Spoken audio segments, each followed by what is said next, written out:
आज आपल्या सर्वांना माहिती आहे की आपले पंतप्रधान माननीय नरेंद्र मोदीजींनी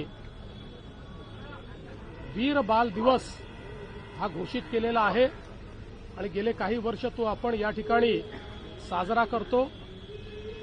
शीख समाजाचे 10वे गुरु गोविंद सिंगजी यांचा संपूर्ण परिवार हा शहीद झाला, त्यांनी बलिदान केलं आणि आजच्याच दिवशी त्यांचे 2 सुपुत्र साहेबजादे जोरावर सिंगजी आणि साहेबजादे फतेह सिंगजी 6 वर्षाचे आणि 9 वर्षाचे यांना मुघलांनी भिंतीमध्ये चिरडून टाकलं आणि त्यांचा खात्मा केला।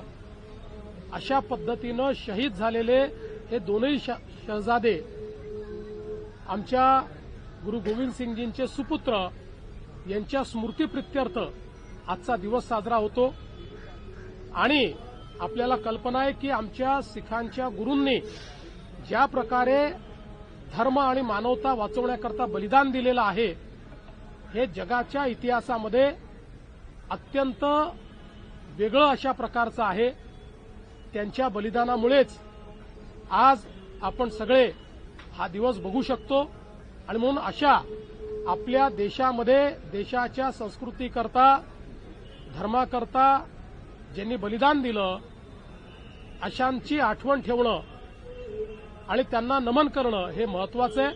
म्हणूनच आज मी या ठिकाणी गुरुद्वारात आलो।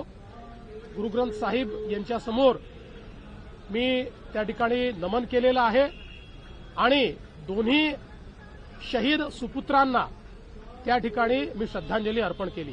पण दुसरीकडे संभाजीनगरमध्ये पाहतोय आपण दंगलीसारखे गंभीर गुन्ह्यांच्या राशीद मामूलला ठाकरे गट प्रवेश देतोय, एकीकडे आपण बाल दिवस साजरा करतोय। कुठल्या बाजूला महाराष्ट्र चाललाय अशा वेळेला? मला अतिशय दुःख आहे की हिंदू हृदय सम्राट शिवसेना प्रमुख बाळासाहेब ठाकरेंच्या सुपुत्रांनी या ठिकाणी अशा पद्धतीनं मतांचं लांगुल चालन करण्याकरता अशा व्यक्तीला प्रवेश दिलेला आहे। यातनं त्यांचं चरित्र आणि त्यांची दिशा ही स्पष्ट होते आहे। त्यांना आता लांगुल चालन करायचं आहे, विशिष्ट लोकांचे जोडे चाटायचे आहेत आणि त्यातनं मतं मिळवायची आहेत।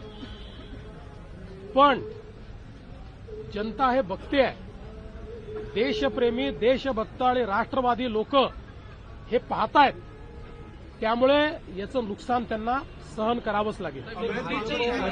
घोषणा नेमकी कधी होणार आहे? जागा वाटपाचं काही ठरलंय का? आम्हाला घोषणा करण्याची आवश्यकता नाही, आम्ही एकत्रच आहोत। ते वेगवेगळे होते, पुतीन आणि झेलेन्स्की एकत्र आले तर युती करावी लागते, त्यामुळे त्यांनी ती एकत्रित येऊन केली। पण त्यांनी काय केलं हे माहितीच नाही, केली म्हणतात पण जागा घोषित केला नाही। आमचं नीट चाललेलं आहे, सगळं झालं की तुम्हाला सांगून देऊ। आमची युती आहेच, आता जागा वाटपच तुम्हाला सांगायचं।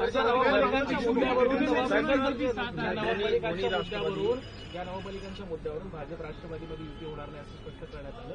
त्यांचा स्टार प्रचारकाची यादीत समावेश करण्यात आलाय। अजून भाजप राष्ट्रवादी संदर्भात काय अधिकृत निर्णय झालाय?